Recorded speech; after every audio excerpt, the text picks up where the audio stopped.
Tuluyan ang umatras sa pagtakbo sa pagkasenador sa 2025 midterm elections ang cardiologist na si Dr. Willie Ong.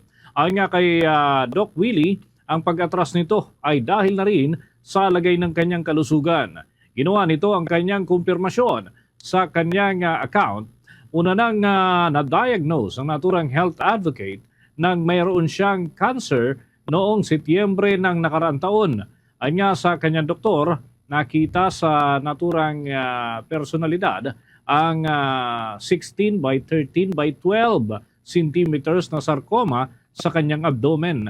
Sa ngayon mga kabombo ay patuloy naman ang pagsasailalim ng naturang doktor sa kaukulang gamutan. Samantala sa iba pang mga balita sa oras na ito, abay ibinalik na sa Pasig City Jail mula ospital itong kontrobersyal na Kingdom of Jesus Christ founder na si Pastor Apollo Kibuloy nitong araw lamang ng Miyerkules ng gabi. Ayon yan sa kumpirmasyon ng Bureau of Jail Management and Penology of BJMP. Ayon kay Bureau of Jail Management and Penology spokesperson Jail Superintendent J. Rex Bostedera, bandang alas 9:50 ng gabi nitong Pebrero 12 na ibalik sa kulungan itong kontrobersyal na pastor.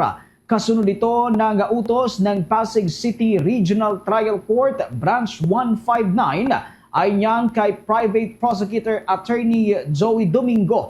Ayon kay Domingo, batay sa utos ng naturang korte, kinakailangan na mailipat na ang naturang kontrobersyal na pastor pabalik sa BJMP facility sa Pasig City. Maliban na lang kung may malinaw na indikasyon na talagang nahihirapan ito dahil sa isang medical condition na nangangailangan ng agarang atensyon. Dagdag pa rito, nakasaad din sa kautusan ng korte na ang BJMP ay may sapat na medical facilities para alalayan ang naturang akusado sakaling magkaroon ng agarang pangangailangan. Sa mga dagdag na balita, itong National Bureau of Investigation nilinaw na walang nagdikta sa kanila kaugnay nung inihain rekomendasyon na kasuhan si Vice President Sara Duterte kaugnay doon sa naging pagbabanta umano nito kay Pangulong Ferdinand Marcos Jr. at iba pang personalidad. May update si Bombo Kelly Cordero. Nilinaw ni National Bureau of Investigation Director Jaime Santiago na walang nagdikta o nag-utos sa kanila kaugnay sa kanilang rekomendasyon sa Department of Justice na sampahan na ng kaso si Vice President Sara Duterte kaugnay sa naging pahayag nito na may nakausap na siyang isang tao na papatay kay Pangulong Ferdinand Bongbong Marcos Jr., First Lady Liza Araneta Marcos at House Speaker Martin Romualdez kapag namatay siya. Ayon kay NBI Director Santiago, ang naging hakbang nila ay resulta ng kanilang isinagawang investigasyon at pagtitimbang ng mga ebidensya. Ani Santiago, naniniwala silang sapat na ang mga inilatag nilang ebidensya sa Department of Justice. Inciting to sedition at grave threats ang kasong inirekomenda ng ahensya sa Department of Justice.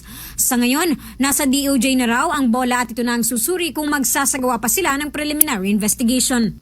Wala sa amin nag-utos, wala sa amin nagdikta kung ano ang dapat gawin sa kaso. Yun, yung kinalabasan ng aming investigasyon ngayon ay ayon sa aming pag-weigh ng evidence. Sabi ko nga sa inyo, 5 abogado plus ako, sabi ko nga na dating judge, ay yun po ang aming nagkakaisang kumbaga sa unanimous decision. Ayon pa kay Santiago, wala itong kinalaman sa nakabinbing impeachment complaint kay Vice President Duterte. Anya, political matter ang impeachment at criminal aspect naman ang isinasampa nila sa Department of Justice. Matatandaan na ang naging tugon lang ng bise sa NBI kahapon ay as expected o inasahan niya na raw na darating itong pagsasampa ng NBI ng kaso laban sa kanya. Una na rin iniulat na sa press briefing ng pangalawang Pangulo nitong February 7, kasunod ng pagkaka-impeach niya sa House of Representatives, binigyan din ni Duterte na wala siyang binitawang assassination threat sa Pangulo at First Family. Para sa Bombo Network News, Bombo Kelly Cordero nag-uulat para sa number 1 and most trusted radio network in the country, Bombo Radio Philippines. Basta Radio, Bombo! Kuha naman tayo ng balita mula dyan sa may bahagi ng Malacanang. Ito hong si Pangulong Ferdinand Marcos Jr. abay nagtalaga ng bagong kalihim ng Department of Transportation kasunod ng resignation ni Secretary Jaime Bautista. Ang Cambodian Ambassador naman nag-farewell call kay Pangulong Marcos. Alamin natin ang buong detalye, may balita si Bombo Annalise Soberano. Kinumpirma ni Executive Secretary Lucas Bersamin na nagbitiw sa pwesto si Department of Transportation Secretary Jaime Bautista at ang susunod na magiging Secretary ng DOTR ay si Mr. Divencio Vince Dizon, epektibo February 21, 2024, Biyernes ng susunod na linggo. Sinabi ni Bersamin na binigyan na ng otorisasyon ng Office of the Presidency Dizon na simulan ang transition sa Department of Transportation sa pakikipagtulungan ng team ni outgoing Secretary Jaime Bautista. Ayon kay Bersamin, nagbitiw sa pwesto si Bautista dahil sa dahilang pangkalusugan. Inatasan na rin ng Office of the Presidency Dizon na simulan na kaagad ang transition period. Ayon naman kay Presidential Communication Office Secretary Cesar Chavez na 26 years na sa government service si Dizon. Mayroong extensive experience sa legislature at executive sa panahon ni dating Pangulong Rodrigo Duterte. Samantala, nagsagawa naman ng farewell call si Cambodian Ambassador His Excellency Phan Phuc. May 25, 2022 nang italaga si Phan Phuc bilang ambassador to the Philippines. Kung maalala, noong Martes, February 11, 2025, nagsagawa ng state visit sa Pilipinas si Cambodian Prime Minister Hun Manet. Sa pagbisita ni Manet sa bansa, muling pinagtibay ng Pilipinas at Cambodia ang pangmatagalang pagkikipagkaibigan at ang paglagda sa 8 kasunduan. Inihayag naman ni Pangulong Marcos na ile-level up ng Pilipinas at Cambodia ang lumalagong kooperasyon sa pagitan ng dalawang bansa. Nagkasundo ang Pilipinas at Cambodia na sabay-sabay labanan ang transnational crimes, protektahan ang mga komunidad mula sa mga unscrupulous individuals. Mula sa Malacanang, Bombo Annalise Montaño Soberano nag-uulat para sa number 1 and most trusted radio network in the country, Bombo Radio Philippines. Basta Radio, Bombo! Tuloy-tuloy tayo sa ating mga balita. Nagtalaga muna ng pansamantala na officer in charge sa Presidential Communications Office, itong si Acting Secretary Cesar Chavez. Yan ay kasunod ng ilang development na kinakailangan tugunan ng naturang kalihim. At partikular na tinukoy itong si Emerald Ana Ridao, ang Senior Undersecretary sa Presidential Communications Office.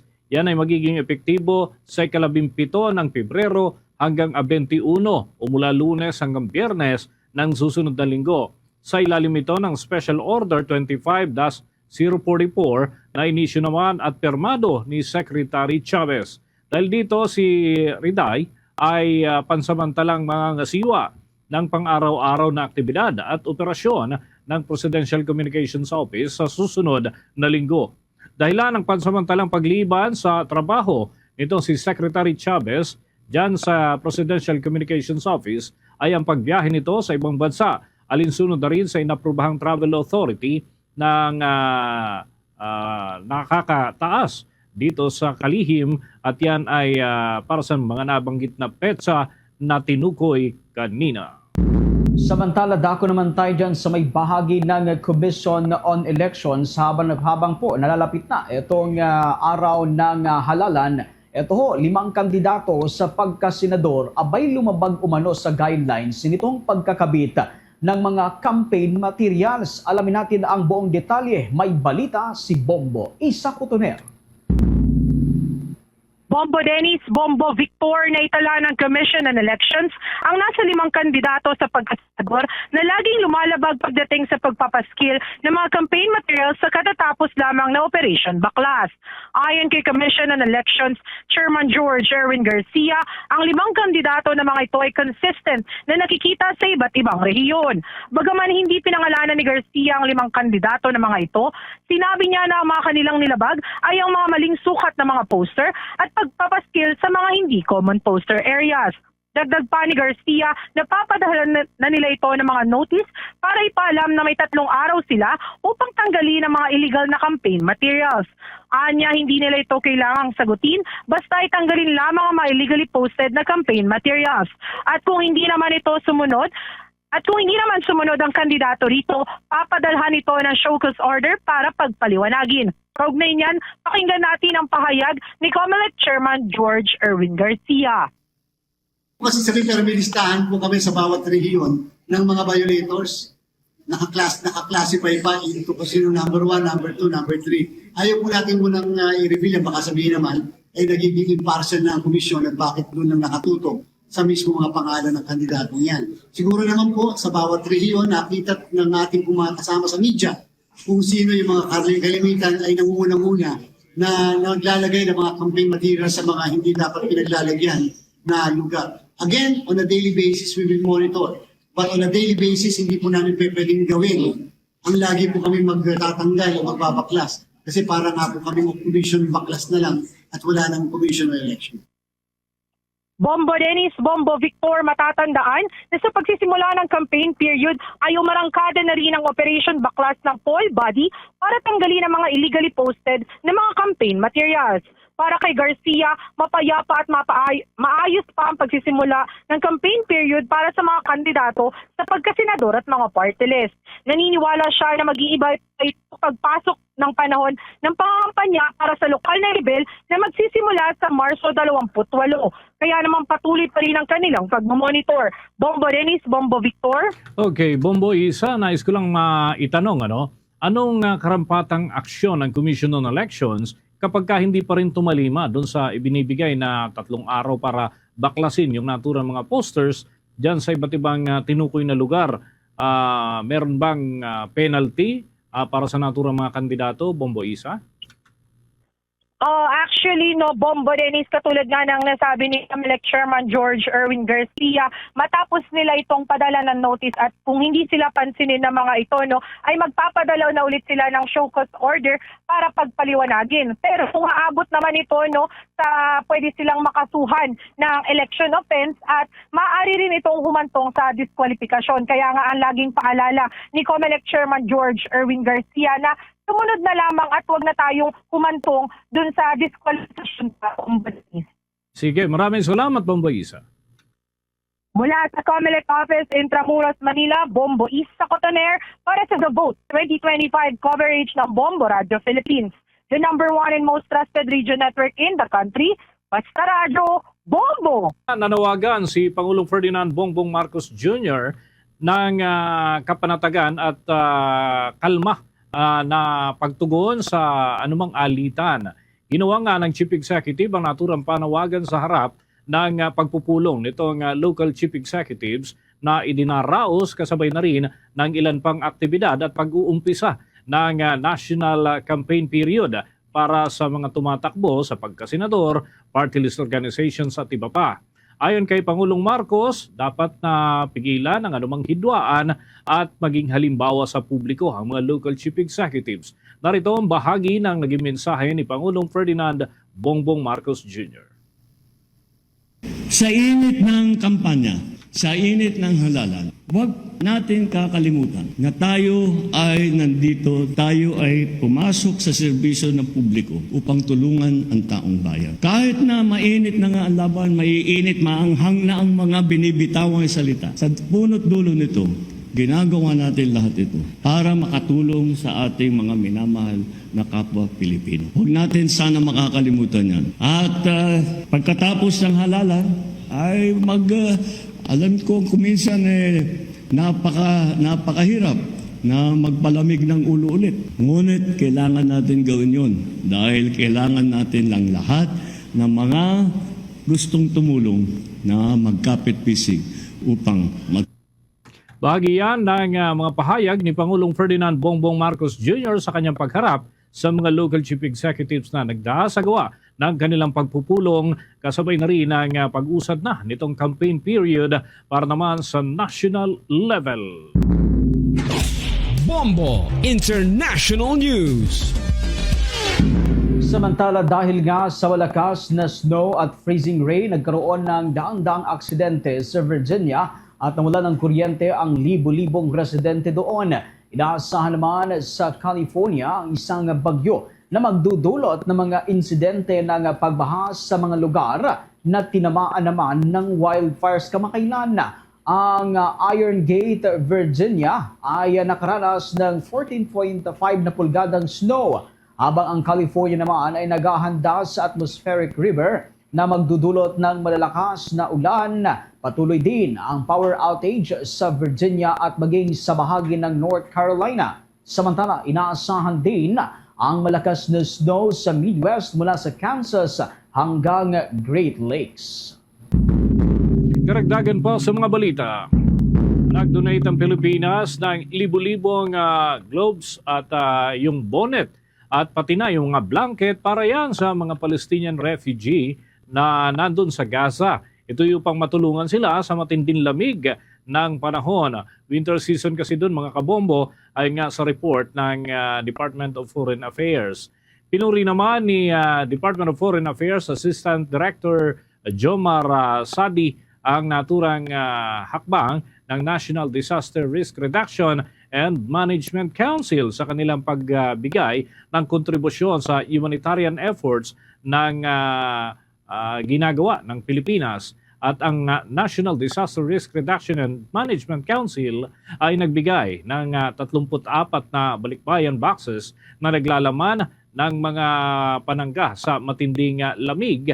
Kabilang na ang ating mga tinukoy, yung pangbalot sa kamay, ganun din yung mga bonnets at iba pa na ipapadala naman dun sa Amman, Jordan bilang bahagi yan ng Jordanian Air Bridge Campaign na nagdadala ng tulong sa bahagi ng Gaza. Pinangunahan ni National Disaster Risk Reduction and Management Council Undersecretary Ariel Nepomuceno ang turnover ceremony ng mga donasyon sa Jordanian na honorary consul na nakabase sa Pilipinas na si Michael Ang. Ang mga donasyong ito mga kabombo ay ilalabas patungo sa Gaza sa pamamagitan ng Jordanian Air Bridge. Ayon pa sa Department of Foreign Affairs, umaasa sila na higit pang mga ahensya ng gobyerno ng Pilipinas ang makikilahok sa susunod na round ng delivery ng humanitarian aid para sa bahagi ng Gaza. Sa iba pang mga balita sa oras na ito, tiniyak ng pamunuan ng Department of Agriculture na nananatili ang kanilang commitment na mapababa ang presyo ng bigas sa bansa sa ilalim yan ng administrasyon ni Pangulong Ferdinand Marcos Jr. Sa isang pahayag ay sinabi ni Agriculture Secretary Francisco Teoloral Jr. na sa ngayon ay hindi pa posible ang 20 pesos per kilo na bigas sa bansa. Anya sa kabila nito ay patuloy ang kanilang pagsisikap na kahit papaano ay maging abot kaya ito sa mga mamimili. Sinisikap anya ng kanilang ahensya na gawin itong higit 30 pesos sa ilalim ng kasalukuyang administrasyon. Malaki rin anya ang magtutulong ng pagbaba ng presyo nito sa world market. Patuloy naman ang nagpapatupad o itong pagpapatupad ng gobyerno ng kinakailangang interbensyon katulad ng pagpataw ng mababang taripa sa mga imported na bigas. Nagdeklara na rin ang ahensya ng Food Security Emergency sa bigas upang makapagbenta ang National Food Authority ng National Food Authority rice sa murang halaga. Oras natin sa buong kapuluan, 21 minuto na makalipas ang alas 12 ng tanghali. Pinayuhan ang mga Pilipinong magbabalak na maglakbay sa ibang bansa na mag-ingat laban dun sa visa scams at yung mga pandaraya. Ay nga sa visa facilitation services at isang kumpanya mga kabombong nag-aasikaso ng visa applications para naman sa 28 na mga banyagang patungo sa direksyon na hindi na muna tinukoy at dito mga kabombo, tumataas daw yung bilang ng mga visa applications dahil sa pagbuhos din ng mga biyaherong Pilipino. Kaya't nagkakaroon ng pagkaantala sa proseso. Sinasamantala naman ito ng mga scammers na nagpapakilala mga tauhan ng embahada o kaya naman ay ng iba't ibang nagpuproseso ng visa na nag-aalok ng peking pangako ukol naman sa visa approval. Pinayuhan ni nitong si North Asia Head at yan ay nakabase nga dito sa Pilipinas na nagsusulong ng pagsasaayos ng mga visa transactions na si Bernard Vijay Kumar ang mga aplikante na mag-apply ng visa ng maaga upang maiwasan ang pagkaantala at maprotektahan laban sa mga mapanlinlang na entity na naglipana sa iba't ibang dako ng mundo. Samantala, nabigay ng babala naman ng Philippine Consulate General sa Hong Kong laban sa mga money laundering syndicates na tumatarget sa mga foreign domestic workers o FTWS na kinukopya ang kanilang personal na detalye upang gumawa ng mga peking bank accounts. Ayon naman sa Philippine o PCG, ginagamit ng mga sindikato ang Hong Kong Identification Card at larawan ng mga foreign domestic workers upang magbukas ng mga bank accounts na tinatawag na stooge account kung saan ipinapadala ang kita mula sa mga illegal na gawain.